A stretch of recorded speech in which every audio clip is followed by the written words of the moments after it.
Hi, welcome to All Things Home Care with Dana Arnone. I'm a registered nurse with a focus on home care for more than 30 years. Each week we tackle topics and issues specific to seniors and the homebound. This week we'll be discussing the importance of community Medicaid and the upcoming changes. Today my guest is Guido Dearly, founder of MX Elder Care. Guido, I'm so happy to have you on the show today because I know that there's a lot of information that you want to share with people. So let's start a little bit about your background and exactly why did you get into this line of work?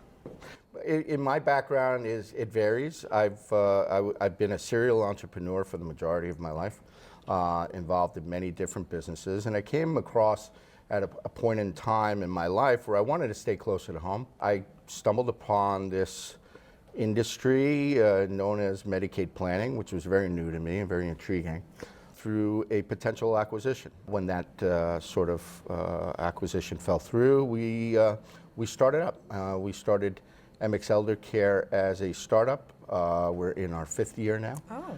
It's become almost a passion for me to work with the people that we're able to serve every day, families and seniors who are looking to age with dignity. What do you guys do? What's the process? Specifically, you focus on just Medicaid applications or why don't we talk about the business as itself? MX, we are Medicaid planners, certified Medicaid planners, one of only 2 in the state. We're also senior advocates. And our goal really is to help connect people to care and help them access some of the programs that help pay for it. We approach Medicaid as a process more than an application, right? There are application assistance type solutions. An application, to give you an example, takes 45 minutes to fill out. Our process typically goes 60 to 90 days on the front side, and we stay with a family for the entire year beyond it.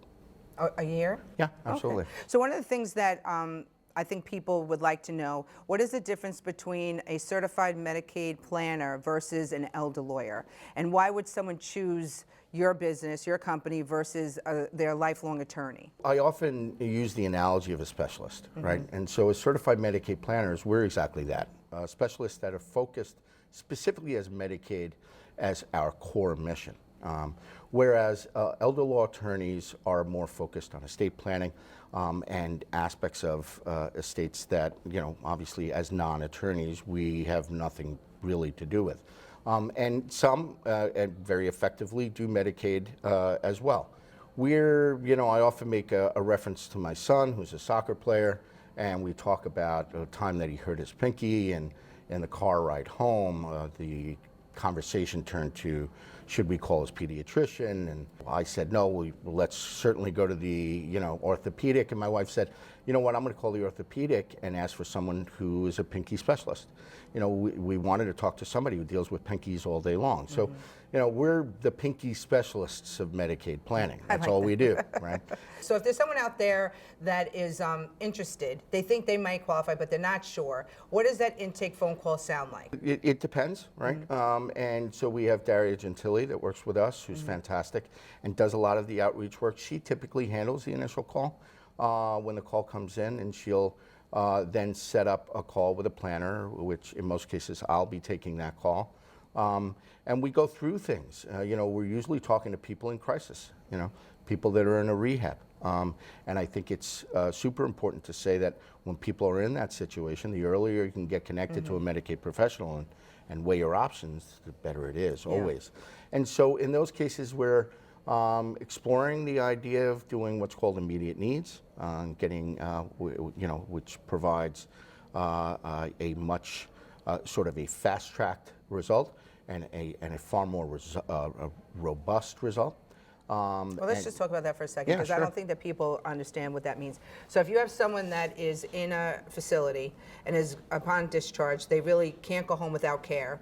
They qualify for Medicaid, but they need the services. Traditional managed long-term care would take 2 months, 2.5, 3 months, depends upon when they are getting enrolled. So immediate need is something that you're applying for it for them, and then are you directing them to the agencies that will accept? This is billed through DSS. Sure. And so through immediate need, first of all, in any process, we remain with the family throughout the entire process, even beyond approval, which is another challenge, I think, for most. But through immediate need, yes, exactly that. We're trying to meet discharge with care. And ideally, we'd like to get that care covered Otherwise, it's not always the case. Sometimes there is a private pay period. But through immediate need, the state has an obligation to respond within 11 days, whereas through a conventional Medicaid application process with MLTC as the ultimate goal, it can take up to 45 days to get an initial response. And in certain situations, they have 90 days in which to respond to you. And so immediate need is always the best way to go about it, but it is a small window of opportunity. Not everyone fits in. We're exploring that on the front side during a call. But to answer your initial question, our initial calls are done pretty much over 15 minutes, 20 minutes on our relationship side. And then that goes over to a planner who then spends an hour with the family. And we do not charge for that. Oh. Yeah, so our consultations are always free. That's okay. So, and during that time, we're exploring and discussing, conditions, medications, goals, and typically at the end of that call, we've got the beginnings of what is a plan. Hold that thought. We have to take a quick break. We'll be right back.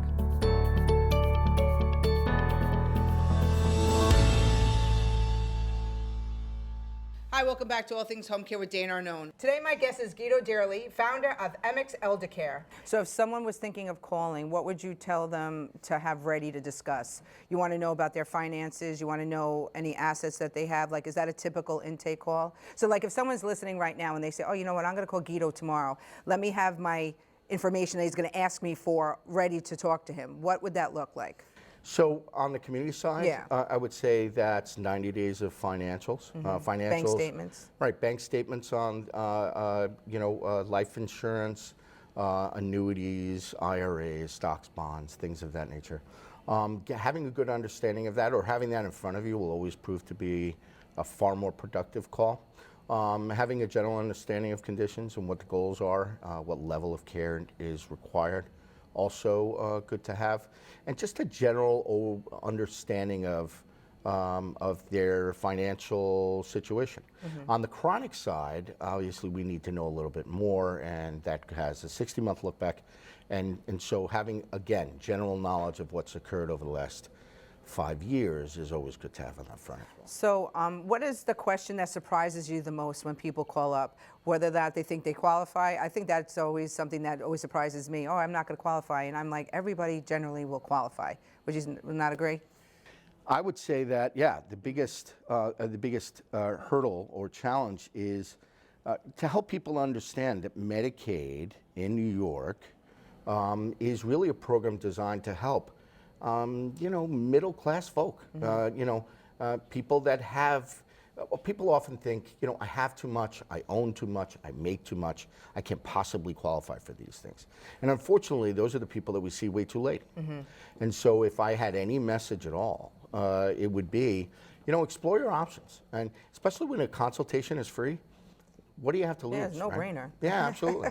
So we were talking about before also that the pooled income trust. So that's something that people don't fully understand as well. So why don't we talk about that for a moment? That's something that you help set up as well. Sure, of course. So that's for people that have excess monthly income, right? So that's not their house. That's another thing that surprises me. Oh, I can't apply because I have a house. They don't understand that that's not an asset to apply. That's something you should take care of legally or with you or whatever. Right. But to apply for community Medicaid, you can have a home. Absolutely. Okay. So you can own a home. A home is considered your primary home. Is considered an exempt asset. Right. Up to $958,000, I believe it is this year, of value. But quite often people, that are somewhat eligible otherwise, are often not paying attention to the fact that, Medicaid, ABD Medicaid specifically, is a recoverable program. And so not taking steps to properly protect these assets could be costly. Yeah. On the other side of things, That's on the house you're talking. on the house, Yeah, right? I think that people. And other types of assets So as well. we had it before where sometimes families apply for Medicaid by themselves. They don't access someone like you or an elderly or whatever, and they don't realize that I had it actually happen that they did the Medicaid application, they owned a home, the mother owned the home. They didn't think of the home as something that was, that they would have to disclose. Sure. She used about a year's worth of Medicaid care in the home, the patient. She passes away, and they went after the house. Sure. And the family's like, what, that's Where mine. are these liens coming from, right? Yes. And the kids want to know at that point, wait a minute, what's going on? Who signed on for this? Yeah. Who agreed to this? And so on and so Yeah. forth. And Medicaid is a recoverable program. If you're not taking steps to protect these assets, it could be very costly. Yeah. On the other side of things, on the income side of things, we were talking about sheltering monthly income. We have a very valuable tool called a pooled income trust that allows us to shelter monthly income and utilize it for your needs. You need to stay home. Yeah. No question about it. And people are often very concerned about these things. They don't want to lose control of their money. And I often talk about pool trusts as being a valuable tool for that reason alone. And people don't realize that this money is You're spending it there, anyway. definitely, and it's there for their use. No one's taking it away from them. There are 5 categories that you can't use the money for, and New York State draws a line there. Yeah. So is no alcohol, no tobacco, no guns, gambling, or gifts. But outside of that, you can use that money for anything you might need. Taxes, electric. Absolutely. Yeah, A TV food. set. Yeah, TV. Right? Yeah, that's all fair. Take out, flying down to see your kids. Yeah. You can certainly do those things. You can't pay for your caregiver's seat, but you certainly pay for your own, right?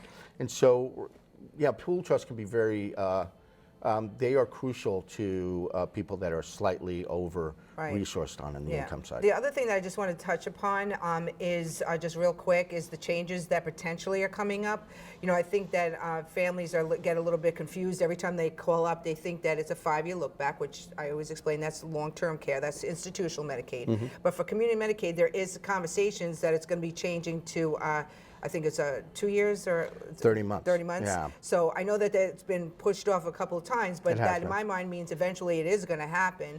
So what would you tell somebody to prepare, let's say for a year from now, if they think that their mom's 85, 88, and probably will need care someday, but now they're going to be going to a 30-month look back, what would you start to suggest to them? I would say that whenever long-term care it becomes a reality, that the sooner you could speak to a Medicaid professional about what your options look like on the Medicaid front, the better, right?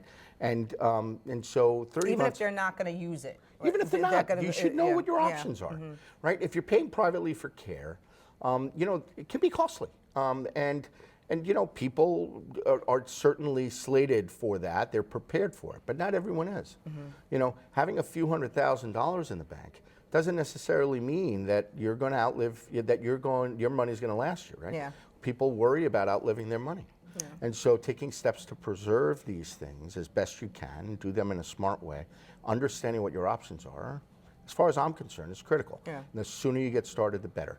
As far as the 30 months goes, that amongst other sort of changes that are anticipated, some which have already been put into play, are the result of, the MRT2, which is the Medicaid Redesign team, the second of its kind. And some of these rules have been pushed off. The 30-month rule, for sure, has been pushed off a number of times, and as of late until July. There's a good chance, we never know, but that might be pushed off again. But again, if there are substantial assets, taking steps now appropriate steps now to protect these things is a good idea, right?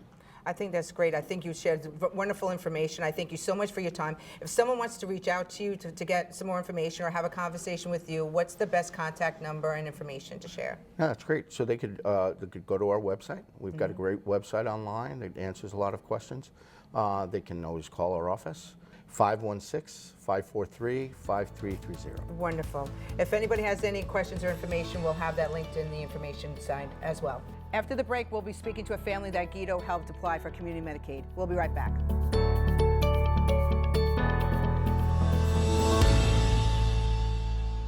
Hi, welcome back to All Things Home Care with Dana Arnone. We're continuing our conversation today with Guido from MX Elder Care, and we are here to speaking with the past clients of his, which is Laura and Mary. Hi, Laura. Hi, Mary. Thank you so much for joining us today. So we're going to talk a little bit about your experience, not only with Guido's company and applying for community Medicaid, but I'm interested in knowing how having Medicaid has changed the way you receive care, and how has it changed your thoughts about community Medicaid and having help in the home? Well, I think it's made my life easier. And having, to depend on people who know what they're talking about, and they fill you in and they answer all your questions. Guido is always wonderful with that. So just putting it in his hands and having him explain it was a big step for me because I'm a bit of a controller. Like, what? Like, I want that? No, tell me what? And then what? But he was wonderful. So he answered every question I had. When you started thinking that you needed help in the home, what was the first process that you used or your daughter used to engage someone like Guido? Like, what made you, did you know about community Medicaid? How did you hear about community Medicaid? Because I think a lot of people still, even today, don't know that this is a resource that they can tap into. And maybe just by your experience, you can share with people so that maybe they can, know a little bit more too. So how did you come across knowing about community Medicaid and how did you access that? Yes, and that my daughter will answer you. But I didn't know very much at all. So everything was like, oh, that's good. Tell me more. So yes, Lori, so a friend of mine, a dear friend of mine who's very active in her community here on Long Island, she told me about Guido's company a while ago. And I forgot about it. And then when things were getting a little bit more complicated and a little bit more difficult, she reminded me again because she ran into Guido, one of your associates, at one of the functions for her community. And I got in touch with her. And then she got in touch with Guido. And Guido met with us within a few days and explained the whole process to us from soup to nuts. And we had a lot of questions. It was myself, my mom, my sister, my brother. And it just opened up a whole new avenue for us that we didn't know existed, which was huge. And to have Guido be the person that was doing all the legwork, all the paperwork, knowing the vocabulary, knowing the process, it was absolutely huge. I couldn't have done it by myself. I wouldn't have done it by myself. I would have been totally overwhelmed. Yeah, I think that's a feeling that a lot of families have, so that if they have someone that could really explain things and hold their hand through the process, that's probably one of the most important things, because I know probably gathering the bank statements and things and just gathering papers that you probably didn't even know that you needed, probably like filed them away years ago, right? And that's something that happens with families a lot. They're like, for example, what are some of the list of documents that a family like or somebody like Mary would have to give you in order to file for Medicaid? Yeah, so that's a good question. There are a variety of documents that we need. They really are case specific, but for the most part, they surround identity, residency, financial documentation, and documents of that nature. And quite often, we're working with families that are typically in crisis. They're in a point in their lives where care may be something new that's come into their lives, and they're looking at options and hearing lots from lots of different people, and they are overwhelmed and they're frustrated, and looking for these types of documents can be difficult. Gathering them, getting them in a format that is acceptable to Medicaid can be difficult, and so we help to do that. We're in their homes.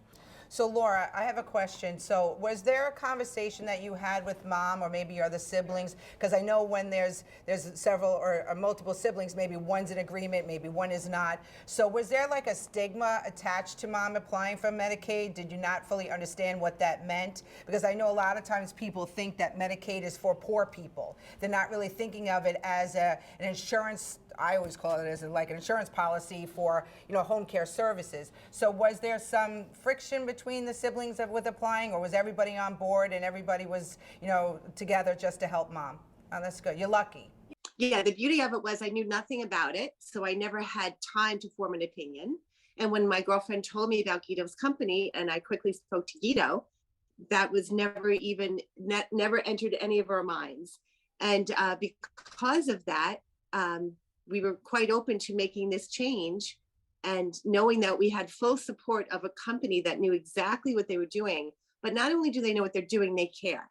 Anytime I needed to call him, text him, anytime I felt like this question might be kind of silly or I should be embarrassed, maybe I was embarrassed, I didn't know certain information, he always reassured us saying, there's no silly question, we're always here, you're never bothering me. So much to the point where I had my little saying, Guido, that I always said to you, that everyone should have a little Guido in their back pocket. It will make their life much nicer. Does it get better than that? No, That- it that- doesn't. that- No. that's- She always that's makes me blush impressive. at some point during our conversation. So. That's impressive. And so what would you say was the biggest surprise about applying for Medicaid? Like, what surprised you about the process? Well, maybe the choice of doctors I was Yes. concerned about, because the doctors I had, I loved. So that was, and just the idea of the change, as you get older, and I guess you don't feel it when you're younger, you can't possibly, but when you get older and you feel, wait a minute, so much is not in my hands anymore. Especially if you have a little control problem or you're very stubborn about what you want. Really? I'm looking at a mirror right now, Mary. I think I'm looking at a mirror, definitely looking at a mirror. But so how did you feel about the length of time that it took from meeting with Guido, giving him the documents, because people don't realize, like, this is a process. It doesn't, it's not like a flipping on a switch and, oh, I'm Medicaid eligible now. So how did you feel about the length of time that it took? Were you surprised by it? I wasn't surprised by it. No, because Guido, again, informed us, this is what you should expect. He laid out, he laid everything out for us. So no, we really weren't surprised. No. And I think they bring up a very important point.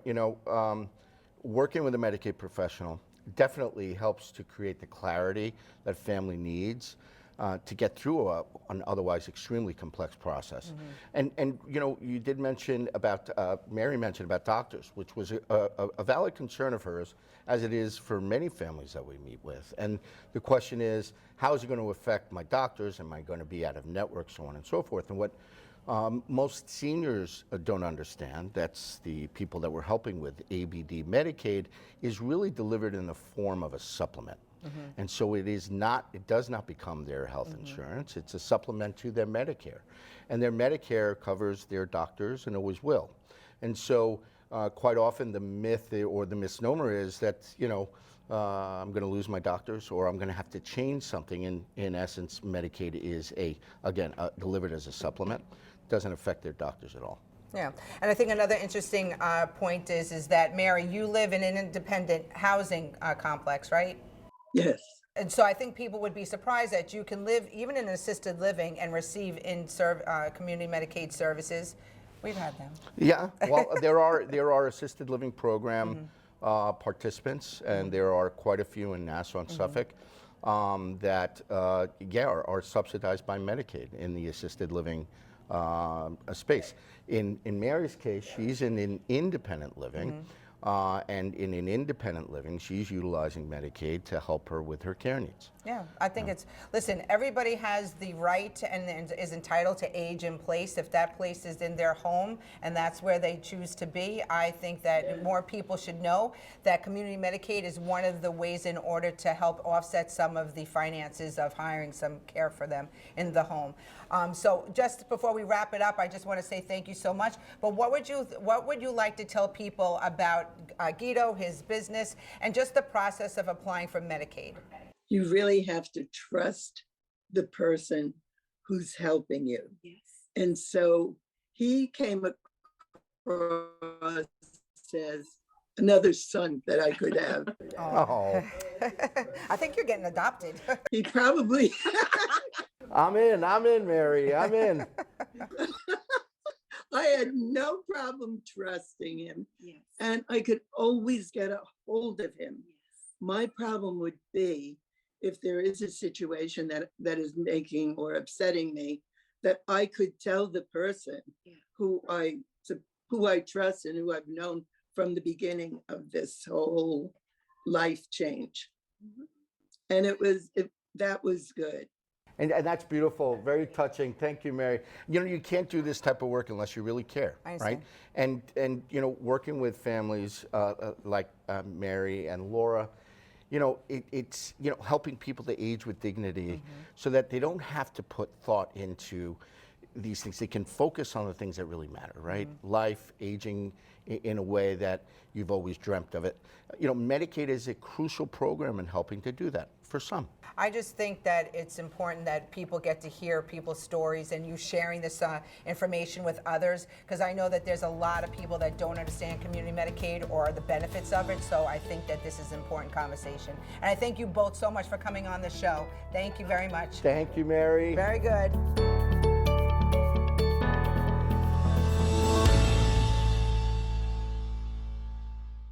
Well, that's all the time we have for this episode of All Things Home Care with Dana Arnone. If you want to know more about the topics that we covered today, or someone you know needs assistance, you can find our numbers, links, and watch all of our episodes on our website, allthingshomecare.org.